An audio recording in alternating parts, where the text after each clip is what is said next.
What's up, guys? Welcome back to the channel. Got a brand new video for you today on a 2026 Ford F-250 Platinum. We're doing a 2.5-inch Stryker leveling kit in the front, and we're doing Fox 2.0 shocks front and rear of this truck. We're going to be doing some 22x10 TIS wheels in black, and we're doing some 35, 12, 50, 22 Toyo Open Country RT Pro tires. This truck's going to be awesome. I'm about to get out and show you what it looks like. Can't wait to get it filmed and put it in my playlist. I got a Super Duty playlist I've been working on, so this is going to go really nicely in there. I'm about to get out right now and show you what the truck looks like. Here's our beautiful truck. Brand spanking new 2026 F-250 Platinum. I think the highest trim that you can get now in a Super Duty is a Platinum Plus, so this is one step below. I'm assuming this is like the equivalent of the Denali, where I guess the Platinum Plus would be like your Denali Ultimate for GMC. The trim package consists of some black, mostly black I guess on this one. I don't know that all of the Platinums are all black trim like this, but this one looks really, really nice. I know they have a few other ones. They have the King Ranch, the Lariat, the XLT. They have a bunch of other trims with Ford too. I'm not sure which one would be the more chrome one. This one's gonna look great though. The Toyo Open Country RT Pro tires always look phenomenal. I feel like they just put the icing on the cake for all the builds. They're actually a really smooth riding tire, and they're quiet, so Toyo RT Pros are my favorite right now, I have to say. 22x10 TIS wheels, they're gloss black. They're gonna match the trim of this truck very nicely. And then that Stryker leveling kit, wait till you see that. It's amazing. It's gonna look really, really good on the truck. Stay tuned, we're about to get it pulled in right now.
And just like that, our 2026 Ford F-250 Platinum is ready to go. We did the 35, 12, 50, 22 Toyo Open Country RT Pro tires, the 22x10 TIS 547 B wheels, and then we did the 2.5 inch Stryker leveling kit with the Platinum badge across the top of the coil springs and the Fox 2.0 shocks.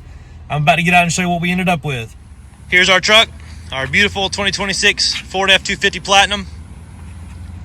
Truck looks great with these wheels and tires on it. I think it really filled the fender well up nicely, gave him a good stance.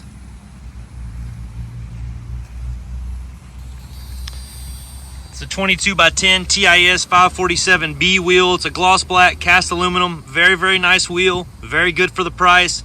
Paired up really nicely with a 35, 12, 50, 22 Toyo Open Country RT Pro. This tire is the hottest tire on the planet right now. It is a hybrid between a mud terrain and a hybrid tire like a Nitto Ridge Grappler. This tire does come with a 45,000 mile warranty and a 45-day ride guarantee. Like I said, this is the hottest tire we have right now. Everybody wants it. It's a smooth, quiet, best all-around tire to me. This is our Platinum badge that we got from Stryker. Stryker is a suspension company that offers different badges up there. We can do one that says Stryker, we can do Platinum, we can do Lariat, King Ranch, whatever you want to do. We can put your name up there if you want to. It's up to you completely. Very nice detail, gloss black and milled. It's a billet aluminum piece. There's our Fox 2.0 shock. Goes great on here. This is only a leveling kit for the front, so we did those pieces, and we did a track bar relocation bracket up under the truck too that centers the front axle. That is all we did. Besides the rear shocks, we did the Fox 2.0s back there as well to match the front. There those shocks are, you can barely see them. Very impressed with the way the truck turned out. If you have any questions, feel free to reach out. The number here at the shop is 678-994-9180. We're at Southern Tire in McDonough, Georgia. My name is Jake. I'm going to attach a quote right after this clip so you can see how much this job would cost. I appreciate everybody watching. Thank you.